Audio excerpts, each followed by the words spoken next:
Let's read.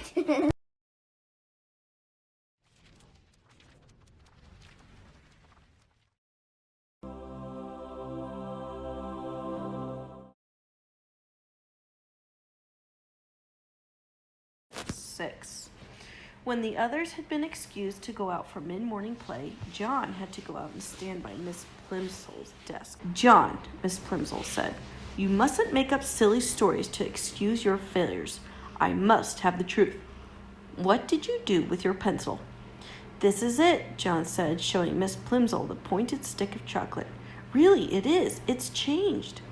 "What do you mean, it's changed?" Miss Plimsoll demanded. "That's my pencil," John tried to explain, "only it isn't the same anymore. Nothing stays the same today if I put it in my mouth. The same thing happened when I chewed my gloves. They were chocolate too." "John," said Miss Plimsoll slowly, "do you feel all right?" "Yes, thank you," John said. "I feel all right. Except," he added, "I'm getting so thirsty. The water from the water fountain turned to chocolate, and so did the water upstairs. I would like a drink of cold water." "Yes, John," Miss Plimsoll said. She suddenly looked pale. "You run out and play with the others. I'm going to have a talk with the nurse." "And John," Miss Plimsoll said as he started toward the classroom door, "here's another pencil. Be a good boy and try not to lose it. I'm afraid I'll have to keep this piece of chocolate until school's out. You know we don't allow anyone to eat candy in class." Miss Plimsoll put the slightly chewed chocolate pencil in her desk drawer, and John went out to look for Susan. He found her skipping rope with 2 girls in his class. John usually scorned skipping rope. He preferred hide and seek, tag, FBI, and spies. What's FBI? FBI it's called Federal Bureau of Investigation, and it's actually something we have in America that they figure out like mysteries and crimes and stuff. Kick the can, or any other good, exciting game.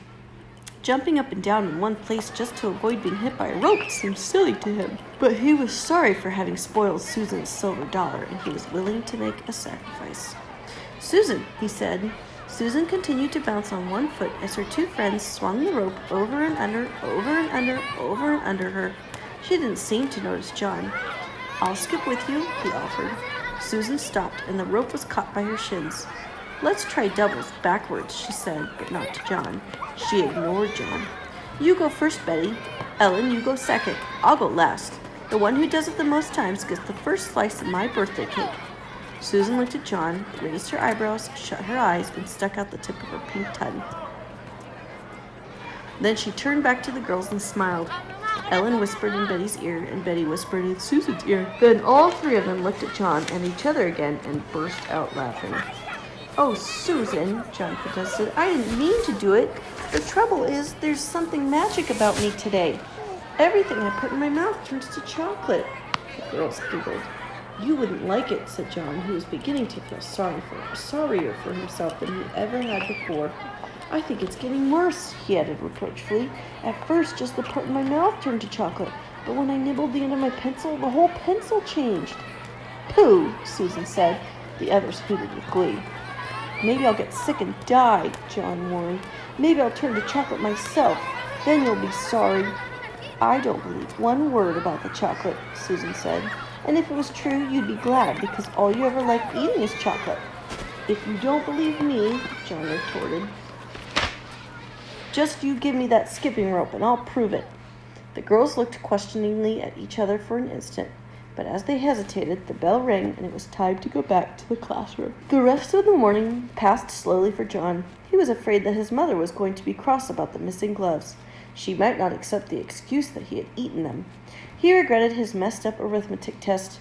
He was sad about Susan's anger and disbelief, and he was getting terribly thirsty. Once during geography and once during art, he was excused to get a drink of water. Both times, however, he swallowed nothing but sweet chocolate. His mouth was getting stickier and sweeter and drier by the minute.